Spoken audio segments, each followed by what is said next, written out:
আল্লাহ সব থেকে বড় কুদরতওয়ালা রব আল্লাহ। এ ভাই আল্লাহ পাক এত সুন্দর করে তোমার তো সাজাইলো কেন? আল্লাহ তোমার তো সম্পদ দিল কেন জানো? আল্লাহ কয় আমার সামনে উত্তম আমল রাখবা, উত্তম আমলটা আমার সামনে হাজির করবা। আমি এইটা দেখার জন্য আমি রব তোমার এত সুযোগ দান করলাম।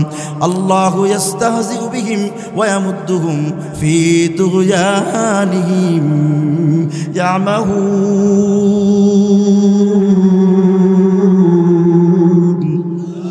আল্লাহ এত সুযোগ দেয়, এত সুযোগ দেয়। আল্লাহ সুযোগ দেয়, তোমার আমার সুযোগ দেয়। কেন সুযোগ দেয় জানো? যেন বান্দা আমার দিকে ফিরে। ও ভাই আল্লাহ কত কুদরতওয়ালা জানো? আল্লাহ কত বড় ক্ষমতাওয়ালা জানো? আল্লাহর বিধানের বাহিরে যারা চিন্তা ফিকির করে, আল্লাহর সাথে যারা যুদ্ধে লিপ্ত হয়, আমার রবের এত বেশি কিছু লাগে না। ছোট্ট ছোট্ট মশা, ল্যাংলা মশা দিয়েও রব আল্লাহ গোটা দুনিয়ার শাসনকর্তাকেও আল্লাহ সাইজ করতে পারে না। এ নমরুদের দিকে তাকাও। খলিলুল্লাহ ইব্রাহিম রবের গোলাম, আর নমরুদ রবের দুশ্মন। রবের সাথে নমরুদের দুশ্মনী। নমরুদ কয় খলিলুল্লাহ রে, আমার জমিনে আমার ছাড়া আর কারোর অর্ডার চলবে না। আমি হলাম খোদা, আমি হলাম প্রভু।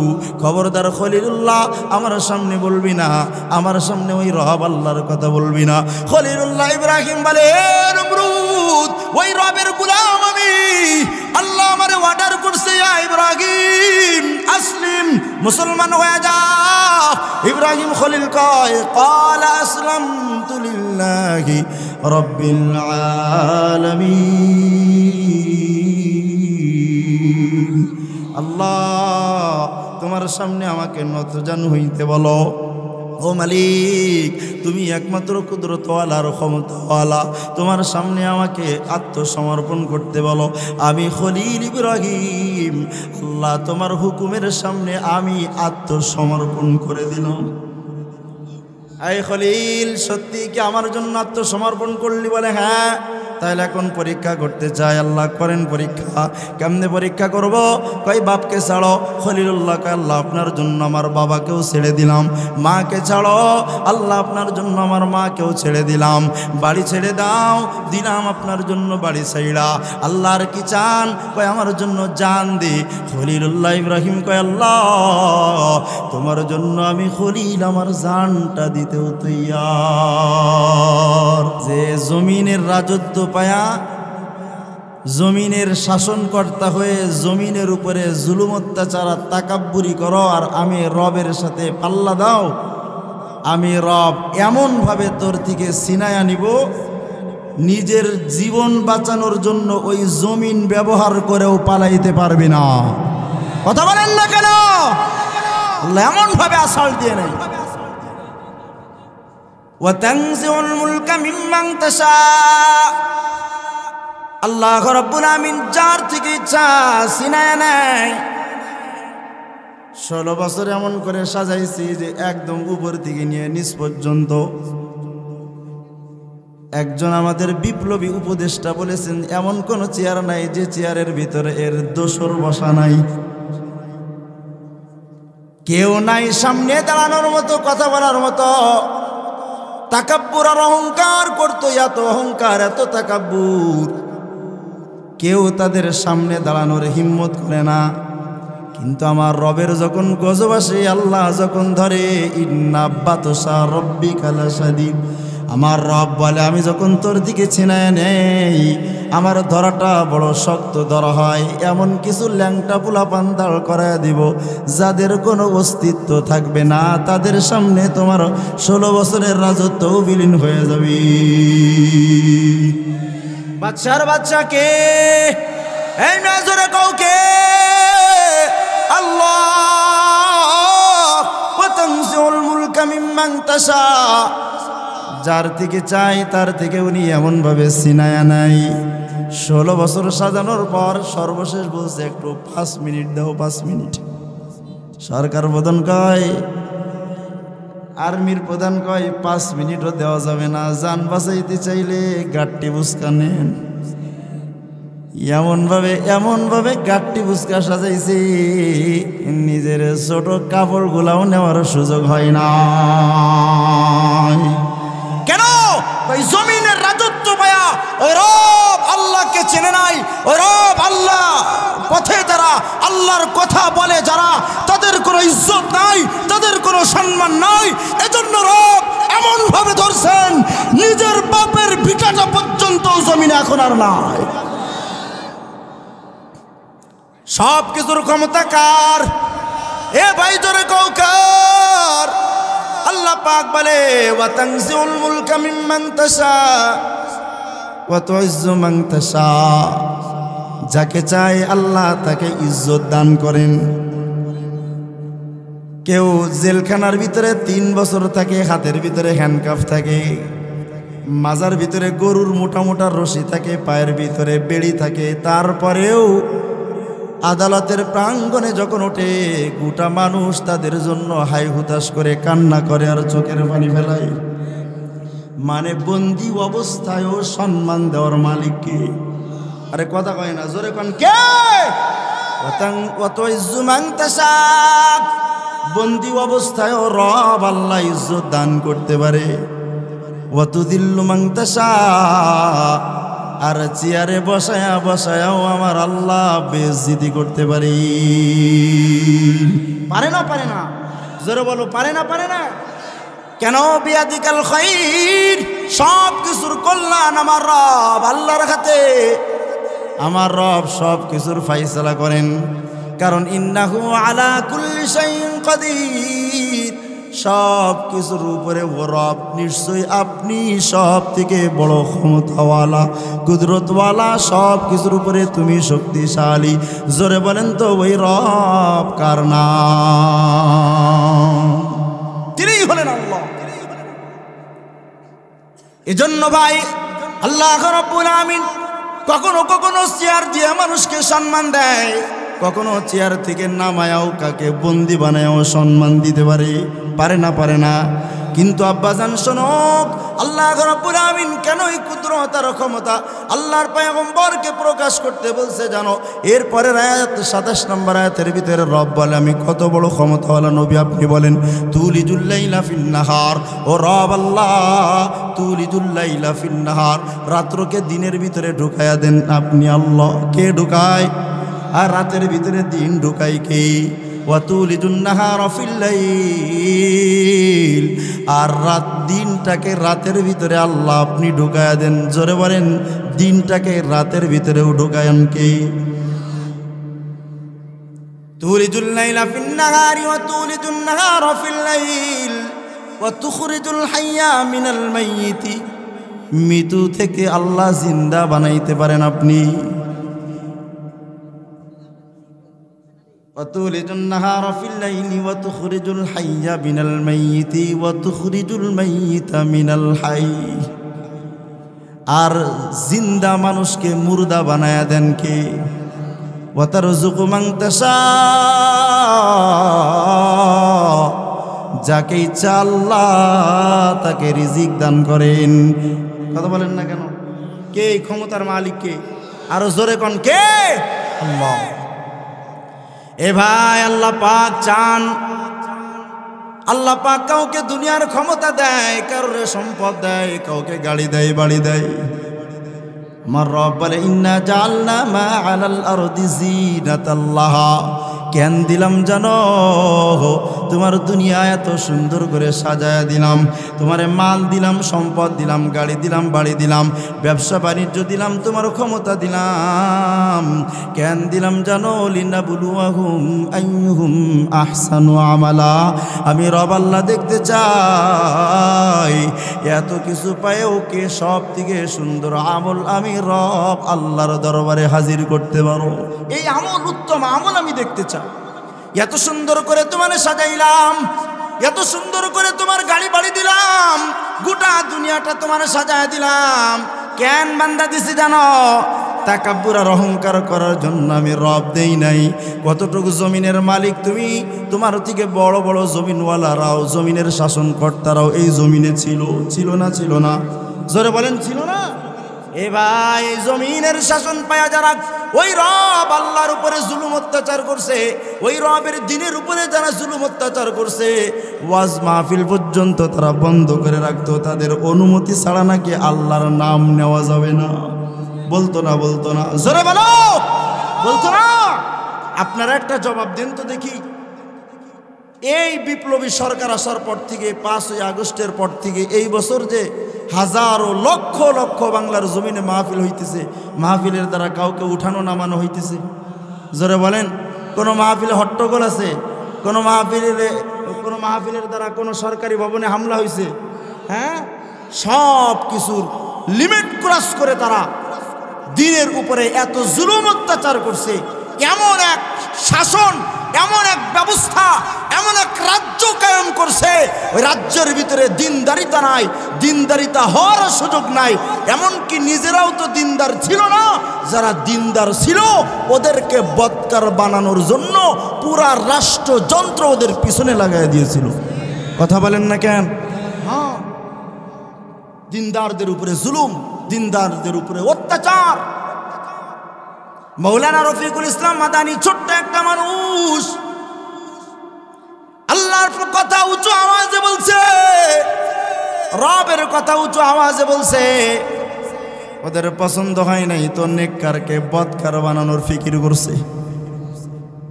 মৌলানা রফিকুল ইসলাম মাদানী কয়, হাতিরঝিল এলাকায় একটা রাত্রের ভিতরে আমাকে নিয়ে, আমি দিনদার, আমি রব আল্লাহর গোলাম, আমি রব আল্লাহর কথা উঁচু আওয়াজে বলছি, বরদাস্ত করতে পারে নাই জালেম, আমাকে বদকার বানানোর ফিকির করছি।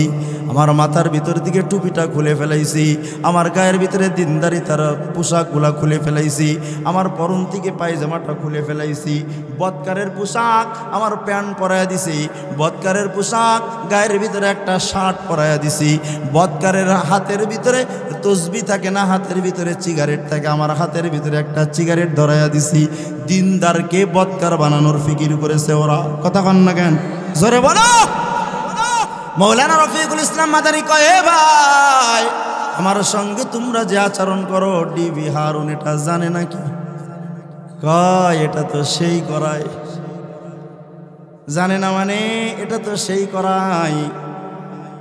আল্লাহর গোলাম মাজলুম ওই সময় রব আল্লাহর দিকে তাকায় একটা দোয়া করেছে, আই মালিক, যারা আমাকে একটা রুমের ভিতরে উলঙ্গ বানাইছে, তুমি গোটা জমিনের উপরে তাদেরকেও উলঙ্গ বানায়া দিও।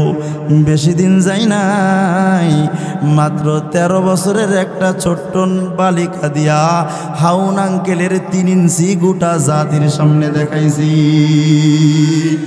পারেন না? পারেন না? জোরে বলো। কে কে কুদরতওয়ালা? কে?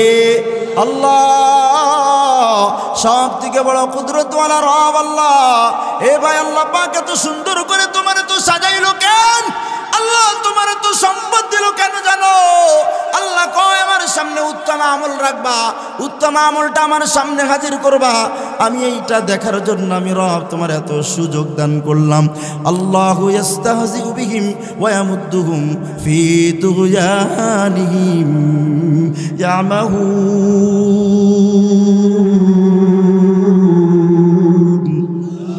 আল্লাহ এত সুযোগ দেয়, এত সুযোগ দেয়। আল্লাহ সুযোগ দেয়, তোমার আমার সুযোগ দেয়। কেন সুযোগ দেয় জানো? যেন বান্দা আমার দিকে ফিরে। ও ভাই, আল্লাহ কত কুদরতওয়ালা জানো? আল্লাহ কত বড় ক্ষমতাওয়ালা জানো? আল্লাহর বিধানের বাহিরে যারা চিন্তা ফিকির করে, আল্লাহর সাথে যারা যুদ্ধে লিপ্ত হয়, আমার রবের এত বেশি কিছু লাগে না। ছোট্ট ছোট্ট মশা, ল্যাংলা মশা দিয়েও রব আল্লাহ গোটা দুনিয়ার শাসনকর্তাকেও আল্লাহ সাইজ করতে পারে না, পারে না। এ নমরুদের দিকে তাকাও, খলিলুল্লাহ ইব্রাহিম রবের গোলাম, আর নমরুদ রবের দুশ্মন। রবের সাথে নমরুদের দুশ্মনী। নমরুদ কয়, খলিলুল্লাহ রে, আমার জমিনে আমার ছাড়া আর কারোর অর্ডার চলবে না। আমি হলাম খোদা, আমি হলাম প্রভু। খবরদার খলিলুল্লাহ, আমার সামনে বলবি না, আমার সামনে ওই রব আল্লাহর কথা বলবি না। খলিলুল্লাহ ইব্রাহিম বলে, নমরুদ, ওই রবের গোলাম আমি। আল্লাহ আমারে অর্ডার করছে, ইব্রাহিম আসলিম, মুসলমান হয়ে যা। ইব্রাহিম ইব্রাহিম খলিল কয় ক্বালা আসলামতু লিল্লাহি রাব্বিল আলামিন। আল্লাহ তোমার সামনে আমাকে নতজানু হইতে বলো। ও মালিক, তুমি একমাত্র কুদরতওয়ালা আর ক্ষমতাওয়ালা, তোমার সামনে আমাকে আত্মসমর্পণ করতে বলো। আমি খলিল ইব্রাহিম আল্লাহ তোমার হুকুমের সামনে আমি আত্মসমর্পণ করে দিলাম। এই খলিল, সত্যি কি আমার জন্য আত্মসমর্পণ করলি? বলে হ্যাঁ। তাহলে এখন পরীক্ষা করতে চাই। আল্লাহ করেন পরীক্ষা। কেমনে পরীক্ষা করব? কই বাপকে ছাড়ো। খলিলুল্লাহ কয় আল্লাহ আপনার জন্য আমার বাবাকেও ছেড়ে দিলাম। মাকে ছাড়ো, আল্লাহ আপনার জন্য আমার মাকেও ছেড়ে দিলাম। বাড়ি ছেড়ে দাও, দিলাম আপনার জন্য বাড়ি ছাইড়া। আল্লাহর কি চান? কয় আমার জন্য জান দি। খলিলুল্লাহ ইব্রাহিম কয় আল্লাহ তোমার জন্য আমি খলিল আমার জানটা দিতেও তৈয়ার। আপনারাও রাজি আছেন তো ইনশাআল্লাহ? কারা কারা তৈরি আছেন? দুই হাত উঁচা করে দেখান। রাজি আছেন আল্লাহর জন্য জীবন দেওয়ার জন্য ইনশাআল্লাহ? আবার যদি কোন ফ্যাসিস্ট আবার যদি এই জমিনের কোন শাসনকর্তা দ্বীনের বিরোধিতা করে, উলামায়ে কেরামের বিরোধিতা করে, ওই রবের জন্য খলিলুল্লাহ ইব্রাহিমের যোগ্য সন্তান হয়ে আল্লাহর দ্বীন বাস্তবায়নের জন্য জান দেওয়ার দরকার হলে জান দিতে রাজি, রক্ত দিতে রাজি। রবের বিরোধিতা করতে আমরা কাউকে আর দিব না ইনশাআল্লাহ। রাজি আছো তো ইনশাআল্লাহ? খলিলুল্লাহ ইব্রাহিম কে আল্লাহ তোমার জন্য জীবন দিতে তৈয়ার। কেমনে দিব আল্লাহ? কয় ওই যে দেখো নমরুদ আগুন জ্বালাইছে, আগুনের ভিতরে পড়া লাগবে। খলিলুল্লাহ ইব্রাহিম কে আল্লাহ তুমি হলে সব থেকে বড় কুদরতার ক্ষমতার মালিক। ও আল্লাহ আমি খলিলুল্লাহ তোমার জন্য জান দেওয়ার জন্য তৈয়ার। নমরুদ আগুন জ্বালাইল।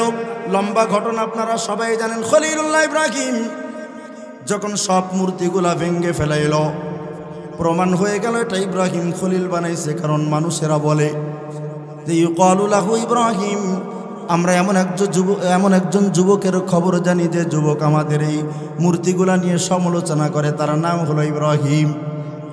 নমরুদ বলল ক্বালা ফাতু বিহি আলা আয়ুনিন নাস, এই যুবকটারে সামনে হাজির করো, মানুষের সামনে হাজির করো। খলিলুল্লাহ ইব্রাহিমকে জগতের মানুষের সামনে, নমরুদের সামনে জমজমাট রাজ দরবার সাজায় আনলো।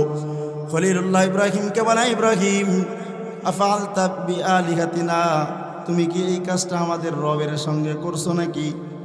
খলিলুল্লাহ ইব্রাহিমকে আমি করতে যাবো কে? ক্বালা বাল ফাআলাহু কাবীরুহুম হাযা ফাসআলুহুম ইন কানু, এই যে এই বড়টা আছে, বড়টার কাছে জিগাও, যদি সে কথা বলতে পারে সেই তোমাদের জবাব দেয়া দিবে। নমরুদ বুঝে গেল। নমরুদ বলে এত কথা বলতে জানে না। খলিলুল্লাহ ইব্রাহিম কয় উফিল্লাকুম ওয়ালিমা তা'বুদুনা মিন দুনিল্লাহ, আল্লাহকে বাদ দিয়ে তোমরা এমন কাউকে ইবাদত বন্দেগী করো যে তোমাদের ভালো করতে পারে না। লা ইয়ানফাউকুম শাইআন ওয়া লা ইয়াদুররুকুম, যে তোমাদের ক্ষতিও পৌঁছাইতে পারে না, যে তোমাদেরকে উপকারও পৌঁছাইতে পারে না। এমন খোদারে যে তোমরা ডাকো, তোমাদের জন্য আমার বড় আফসোস হয়। প্রমাণ হয়ে গেল খলিলুল্লাহ ইব্রাহিম এটা করছে। নমরুদ কয় আমার জগতের আমার গোলাম যারা তোমরা, আমাদের ইলাহ যারা আছে, যাদেরকে আমরা ডাকি, এই ইব্রাহিম আমাদের ওই খোদাগুলা ভাঙছে। যদি তোমরা ওই খোদার সাহায্যই করতে চাও ক্বালা ফাহাররিকুহু, তাহলে এই ইব্রাহিমকে জ্বালায়া দাও, আগেও নেই। সবাই রাজি হয়ে গেল। আমাদের খোদার সাথে যে ব্যবহার ইব্রাহিম করছে, ওই ইব্রাহিম ওই ব্যবহারের জন্য আগুনে জ্বলবে। নমরুদ বলে হে আমার জামানার সব আমার গোলামরা শোনো, আগুন জ্বালায় দাও। তো রাষ্ট্রীয়ভাবে 1 মাস যাবৎ আগুন জ্বালানো হলো। তাফসিরে মাজহারের ভিতরে লেখে আগুনের তেজ এত বেশি, 7 মাইল দূরে যদি কোনো পাখি উড়ে যাইত, আগুনের তেজে পাখি ওই জায়গা থেকে ভুনা হয়ে আগুনের ভিতরে পড়ে যাইত। খলিলুল্লাহ ইব্রাহিম আল্লাহর গোলাম, আল্লাহর পাগল খলিল। আল্লাহ যে সব থেকে বড় ক্ষমতাওয়ালা রব, এই ইয়াকিন আর বিশ্বাস খলিলুল্লাহ দিলের ভিতরে ঢুকাইছেন। এবার খলিলুল্লাহ ইব্রাহিম আগুনের সামনে গাছে চড়ক গাছের সামনে বসা। সর্বশেষ জিবরাইল আমিন আলাইহিস সালাম বিশাল বড় একটা ফেরেশতার জামাত নিয়া খলিলুল্লাহ ইব্রাহিমের সামনে হাজির হয়ে গেছি। ইব্রাহিমের সামনে হাজির হইয়া জিবরাইল ডাক দেয়া কয়, খলিল তোমার কি সাহায্যের দরকার নাকি? ইব্রাহিম খলিলুল্লাহ বলে, কার সাহায্যের না দরকার হয় এই অন্তিম সময়? জিবরাইল আমিন আলাইহিস সালাম বলে, ইব্রাহিম টেনশন নাই, তাকায় দেখো বিশাল বড় ফেরেশতার জামাত আনছি, যদি একটু তুমি ইশারা দাও এই আগুন দিয়ে নমরুদ আর নমরুদের সব দলবলগুলারে ভস্ম বানিয়ে ফেলবো। খলিলুল্লাহ ইব্রাহিম কয়, জিবরাইল আমি এমন একজন রব, এমন একজনকে রব মানছি, এমন একজনকে আমি খোদা মানছি, এমন একজনের উপরে আমি আমার নিজের কর্তা বানাইছি। এই জিবরিল আমি যেইখানে বসা আমার রব আল্লাহর চোখের বাহিরে না, এই জায়গায় আমার মালিক আমারে দেখি। শুধু দেখে না রে জিবরাইল, আমার রব আমার জন্য যথেষ্ট, তোমার সাহায্যের আমার দরকার নাই। খলিলুল্লাহর সামনে দিকে ফেরেশতাও চলে গেল। ফেরেশতা যাওয়ার পর খলিলুল্লাহ ইব্রাহিম যখন আগুনের ভিতরে পড়ে, আমার রব জিবরিলকে ডাক দেয়া কয়, জিবরিল আমার খলিলুল্লাহর গায়ে জান্নাতি পোশাক পরায়া দাও। ওই আল্লাহ খলিলুল্লাহ ইব্রাহিমকে আগুনের ভিতরে হেফাজত করতে অক্ষম না সক্ষম? জোরে বলেন, হেফাজত করেছেন না করেন নাই? আরে ভাই জোরে বলেন।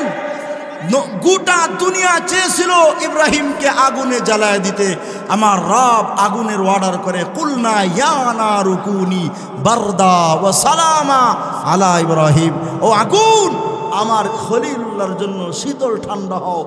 নমরুদ চাইছে জ্বালাইতে, আল্লাহ চাইছে হেফাজত করছে। পারেন নাই? পারছেন না পারেন নাই? জোরে বলেন, পারছেন না পারেন নাই? দবিরা একটা জাদুকর, ফিরাউনের দরবারে 360 জন জাদুকর ছিল। দবিরার বয়স, মুরব্বী জাদুকর প্রধান নাম হলো দবিরা, বয়স 320 বছর। ফিরাউন ডাক দিয়ে যখন বলল, আমি তো রাতারাতি আঙ্গুল ফুলে কলা গাছ, দেখতো আমার ভবিষ্যৎ কি আছে। এখন দবিরা রাত্রবেলায় নজ্জম ছিল, তারকা পূজারী, তারকা গুনে গুনে ভবিষ্যৎ বলে দিতে পারত। দবিরা খবর দিল, নমরুদ, ফিরাউন তোমার সামনের খবর বেশি ভালো না, তোমার যে একটা দুশ্মন দল আছে, এই জাতি বনি ইসরাইলের মধ্যে তোমার একজন দুশ্মন আসবে, নাম হলো মুসা, তার হাতে তোমার তখতে দাউস শেষ হয়ে যাবে। ফিরাউন বলল, আর তোর জরুরত নাই, এবার তুই তো রাস্তায় যাইতে পারিস। এবার ফিরাউন এক মুসাকে ঠেকানোর জন্য বনি ইসরাইল থেকে তাফসীরের কিতাবের ভিতরে আসছে, একজন নয়, দুইজন নয়, 90,000 শিশু সন্তানকে হত্যা করছে। কয়জনকে? ভাই জোরে কন, এটা ঘুমায়, এর গুতা মারেন, গুতা দেন, 2 হাত উঁচা করেন তো। হ্যাঁ, কথাটা খুব মজবুত করে শুনবেন, শেষ কথা। এক মুসাকে ঠেকানোর জন্য ফিরাউন কয় হাজার শিশু মারছে? জোরে কন, আরো জোরে। আল্লাহ বলে, ফিরাউন বলে, আনা রব্বুকুমুল আলা, আমি সব থেকে বড় খোদা, আমার উপরে আর খোদাকে। হামানকে একদিন বলতেছিল, হামান একটা উঁচু জায়গা বানাও তো। কি করবেন উঁচু জায়গা দিয়ে? আত্তলিউ ইলা ইলাহি মুসা, আমি উঁচু জায়গা দিয়ে উকি মেরে দেখবো মুসার আবার খোদা কোন জায়গায়। নাউজবিল্লাহ, কি পায়খানা করে গিয়ে বলবেন? জোরে কন, আরো জোরে কন, নাউজবিল্লাহ। একটা উঁচু জায়গা বানাও, আমি একটু উকি মেরে দেখবো মুসার খোদা আবার কোন জায়গায় আছে। জমিনের শাসন পায়া ফিরাউন রব আল্লাহরে চেনে নাই। এবার পয়গম্বর মুসা আলাইহিস সালাতু ওয়াস সালামকে যখন ঠেকানোর জন্য ফিরাউন আল্লাহর বিরুদ্ধে যুদ্ধ ঘোষণা করলো, এক মুসাকে ঠেকানোর জন্য সন্তান হত্যা করলো কতজন? কতক্ষণ? আমার রব এমন এক ক্ষমতার মালিক, আমার রব আল্লাহ কয়, ফিরাউন ওয়াইয়ামসাসকাল্লাহু বিদুররিন ফালা কাশিফা লাহু ইল্লাহু ওয়াইয়ামসাসকা বিখাইরিন ফাহুয়া আলা কুল্লি শাইইন কাদির। আমি যদি কারোর ক্ষতি পৌঁছাইতে চাই, গোটা জমিনের সব মানুষ মিলে সেটাকে ভালো পৌঁছাইতে পারে না। যদি আমি আল্লাহ কাউকে মন্দ ভালো পৌঁছাইতে চাই, আমি আল্লাহ অবশ্যই সেটার উপরে সক্ষম। ফাআলুল লিমা ইউরিদ, আমি কত বড় ক্ষমতাওয়ালা জানো? আমি রব আল্লাহ, যা ইচ্ছা তাই করি। ইন্নামা আমরুহু ইযা আরাদা শাইআন ইয়াকুলু লাহু কুন ফাকুন। আমি রব আল্লাহ, যখন ইচ্ছা করি যদি কেউ কোনো কিছু বলি তুই হয়ে যা, তো সাথে সাথে হয়ে যায়। এমন ক্ষমতাওয়ালা রব আল্লাহ। আমি পয়গম্বর মূসাকে পাঠাবো। ফিরাউন তুমি মূসাকে ঠেকাইবা, ৭০,০০০ বনি ইসরাইল মারতে পারো, কিন্তু আমি আল্লাহ এত কুদরতার ক্ষমতাওয়ালা রব। আমি ওই মূসাকে তো পাঠাবোই, এমনকি তোর ঘরের ভিতরে তোর সন্তান বানায়া ১-২টা বছর না ২৮ বছর তাকে শাহজাদা বানায়া আমি রব আল্লাহ লালন পালন করব। ৯০,০০০ সন্তান মারছে ফিরাউন, এক মূসা ঠেকানোর জন্য পারে নাই। আমার রব আল্লাহ ওই ফিরাউনের ঘরে পয়গম্বর মূসাকে কত বছর লালন পালন করছে? ২৮ বছর। ২৮ বছর, ১-২ দিন না, রাজকীয়ভাবে শাহজাদা বানায়া আমার রব এমন এক কুদরতার ক্ষমতাওয়ালা। ওই রব আল্লাহ ২৮ বছর পয়গম্বর মূসাকে ফিরাউনের সন্তান ছেলে বানায়া লালন পালন করছে। আল্লাহ পাক জমিনের ভিতরে ৪ জনকে শাসনকর্তা বানাইছে। গোটা দুনিয়ার ভিতরে ৪ জন শাসনকর্তা, ২ জন কাফের, নমরুদ, ফিরাউন, আর ২ জন ছিল মুসলমান। একজন হলো বাদশাহ সুলাইমান আলাইহিসসালাম, আর একজন হলো যুলকরনাইন। এই সুলাইমান আলাইহিসসালাম একদিন বিশাল বড় বহর নিয়ে একটা পিপিলিকার উপত্যকায় গেছে। যাওয়ার পর পিপিলিকারা ওনারে দেখে কয়, এই তোরা ভিতরে ঢোক। ইয়া নামলুদখুলু মাসাকিনাকুম, ঢুকে যাও গর্তের ভিতরে। কেন? ওই যে সুলাইমান বহর নিয়ে নামে, লা ইয়াহতিবান্নাকুম সুলাইমান ওয়া জুনুদুহু ওয়া হুম লা ইয়াশউরুন। এই বহর যদি বলি নাই, তবে কেন তুমি এই তোমার প্রজাদেরকে গর্তের ভিতরে ঢুকাই রাখ? এ ভাই তাকাও, এই নসিহত আমার বয়ানের সর্বশেষ নসিহত, সব কিছুর নসিহত এই জায়গায়। হারাজ ডাক দেয়া কয়, সুলাইমান কেন আমার প্রজাদেরকে আমি ভিতরে ঢুকাইলাম জানো? আল্লাহ পাক আমাদেরকেও সৃষ্টি করছেন, আপনাকেও সৃষ্টি করছেন, আপনাকে অনেক বড় কুদরতার ক্ষমতা দিয়েছেন। আরে সুলাইমান, আমি এদের শাসনকর্তা হয়েছি, আল্লাহ এই পিপিলিকার উপরে আমাকে সরদারিনী বানাইছি। আমার কোনো একটা প্রজা যদি আপনার বিশাল বড় রাজত্ব দেখা আপনার নাফরমান হয়, মনের ভিতরে কষ্ট আসে যে আল্লাহ সুলাইমানকে এত বড় বাদশাহী দিলা আর আমাকে এত তুচ্ছ বানাইলা কেন? তাহলে আমার ওই প্রজা ও পয়গম্বর সে আল্লাহর নাফরমান হয়ে যাবে, এজন্য তারে গর্তের ভিতরে ঢুকাইলাম। পয়গম্বর সুলাইমান এবার হারাস নামক পিপিলিকাকে ডাক দেয়া কয়, এই হারাস, আউসিনি, বড় জ্ঞানী মানুষ তো, বড় জ্ঞানী মাখলুক একটা তুমি, আমি পয়গম্বর সুলাইমানকে একটু নসিহত করো। এই গোটা দুনিয়ার যারা শাসন করতে আছো তাকায় দেখো, গোটা দুনিয়ার বাদশাহ হইয়া পয়গম্বর সুলাইমান একটা পিপিলিকার সামনেও নরম থাকে। পিপিলিকারে ডাক দিয়া কয়, আমার কিছু নসিহত করো, নসিহত। আল্লাহ তো আপনাকে আমাকে সম্পদ দিয়েছেন না? কথা কন না, দিচ্ছেন না, দেন নাই? কিছু নসিহত শোনেন। সম্পদ এমন এক জিনিস, সকালে আছে দুপুরে নাই। আর ক্ষমতা কি জিনিস? হারাস নামক পিপিলিকা সুলাইমানকে বলে বুঝাইয়া দিছেন, এই পয়গম্বর সুলাইমান, আল্লাহ আপনাকে তো এত গোটা পৃথিবীর উপরে রাজত্ব দান করছে, তবে পয়গম্বর আল্লাহ আপনার এই রাজত্ব বাতাসের উপরে কেন দিয়েছেন? আপনি আপনার নির্দিষ্ট কোনো পার্লামেন্টের জায়গা নাই কেন? কেন বাতাসের উপরে আল্লাহ আপনার এই রাজত্ব দান করেছেন বলেন? পয়গম্বর সুলাইমান বলে, সেটা তো আমি জানি না, কোনোদিন ফিকিরও করি নাই। এবার পয়গম্বর সুলাইমানকে ওই পিপিলিকা ডাক দেয়া কয়, এই বাদশাহ, ও পয়গম্বর সুলাইমান, বাতাস কোনোদিন দেখছেন নাকি? বলেন না। আল্লাহ আপনাকে রাজত্ব দিছেন, আল্লাহ আপনাকে এটা বুঝাইছেন যে তোমার রাজত্ব দেখা যায় না, ধরা যায় না, ছোঁয়া যায় না। বাতাস যেমন দেখাও যায় না, ধরাও যায় না, ছোঁয়াও যায় না। এই পয়গম্বর জমিনের বাদশাহী পায়া ওই রব আল্লাহরে ভুলে গিয়ে বাদশাহীটা আগলায় ধরতে চায় না। এই বাদশাহী রাজত্ব ধরে রাখা যায় না। 2 নম্বর বাতাস কারে বলেন তো? এখন কি বাতাস আছে? সবাই বলেন না আমার সাথে, এখানে বাতাস আছে? বাতাস ছাড়া বাসেনি না। সব জায়গায় বাতাস আছে। বাতাস কখন আপনারা বলেন? যখন এটা বহমান থাকে, কথা কয় না। বাতাস না বইলে আপনারা বাতাস বলেন যে এখন বাতাস আছে একটা গাছের, এমন বলেন যে একটা গাছের পাতাও নড়ে না, এক ফোঁটা বাতাসও নাই। অথচ বাতাস কিন্তু আছে, কিন্তু চলমান নাই। এজন্য এটাকে আপনারা কি বলেন না? বাতাস বলেন না, কথা কয়েন না। জোরে বলেন না কেন? ঠিক না? তার মানে কি? ওয়াতিলকাল আইয়াবু নুদাবিলুহা বাইনান নাস। ক্ষমতা চিরস্থায়ী না, এটা কারোর কাছে সব সময় থাকে না। কেউ 16 বছর রাজত্ব করেও এখন এমন হয়েছে নিজের ভিটা বাড়িটাও ঠিক করে রাখতে পারলো না, কথা কন না কেন? আপনার কাছে সম্পদ আছে, এই সম্পদ যেন আল্লাহর বিরুদ্ধে ব্যবহার না হয়। আগামীতেও যারা আসবেন, যারা ক্ষমতায় বসবেন, এই স্বৈরাচার থেকে শিক্ষা নেন। ক্ষমতা কোনোদিন স্থায়ী না, এটা পরিবর্তনশীল, এটা পরিবর্তন হয়। বাতাস যেমন চলমান থাকলে তাকে বাতাস বলা হয়, আল্লাহ পাক আপনাকে আমাকে ক্ষমতাওয়ালা বানাই, সম্পদওয়ালা বানাই, চেহারাওয়ালা বানাই, ক্ষমতাওয়ালা বানাই, শক্তিশালী বানাই। কিন্তু এই শক্তি সবসময় থাকে না, এই চেহারা সবসময় থাকে না, এই সম্পদ সবসময় থাকে না, এই ক্ষমতাও সবসময়, জোরে বলেন, সবসময় এগুলা যেন রব আল্লাহর বিরুদ্ধে ব্যবহার না হয়। ইনশাআল্লাহ কারা কারা তৈয়ার দেখি? ইনশাআল্লাহ। আল্লাহ আমাদের সব ভাইকে আল্লাহর ক্ষমতার সামনে খলিলুল্লাহ ইব্রাহিমের মতো মাথা নত করার তৌফিক দান করেন। জোরে বলেন আমিন, আরো জোরে বলেন আমিন। আল্লাহ আপনাকে আমাকে অহংকার তাকাব্বুর থেকে হেফাজত করেন।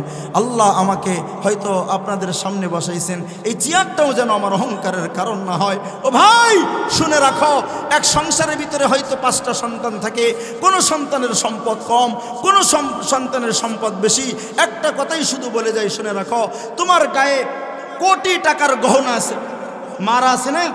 মায়েদের কারোর গায়ে কোটি টাকার গহনা, কোটি টাকার শাড়ি, কোটি টাকার পোশাক পরা, এইগুলা অহংকারের কারণ বানায়া সমাজের ভিতরে উলঙ্গ অবস্থায় চলে।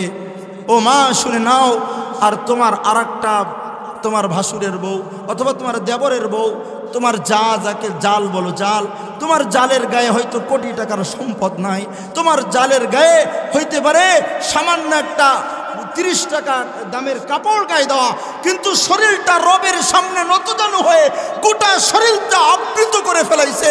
আল্লাহর ভয়ে এই শরীরটা কাউকে দেখাই না। শুনে নাও, কসম খোদার, আল্লাহ পাকের কালাম সামনে নিয়ে বলি, তোমার গায়ে কোটি টাকার সম্পদ নিয়ে তুমি জাহান্নামী, আর ওই 30 টাকা দামের কাপড় দিয়ে সে আল্লাহর গোলাম জান্নাতি। ঠিক কিনা বলো? আল্লাহ আমাদের সবাইকে কথাগুলো বুঝে আমল করার তৌফিক দান করেন। ওয়া আখিরু দাওয়ানা আলহামদুলিল্লাহি রাব্বিল আলামিন, মা আলাইনা ইল্লাল বালাগ। আসসালামু আলাইকুম ওয়া রাহমাতুল্লাহ। মুহতারাম হাজিরিন, এক এক ফুলের এক এক দাম। আলহামদুলিল্লাহ, সবাই আমরা দিল থেকে বলি আলহামদুলিল্লাহ। হুজুর আমাদের সামনে মূল্যবান আলোচনা পেশ করেছেন। আল্লাহ তাআলা আমাদেরকে এই আলোচনা শুনে আমল করার তৌফিক দান করুন। এখন আমাদের সামনে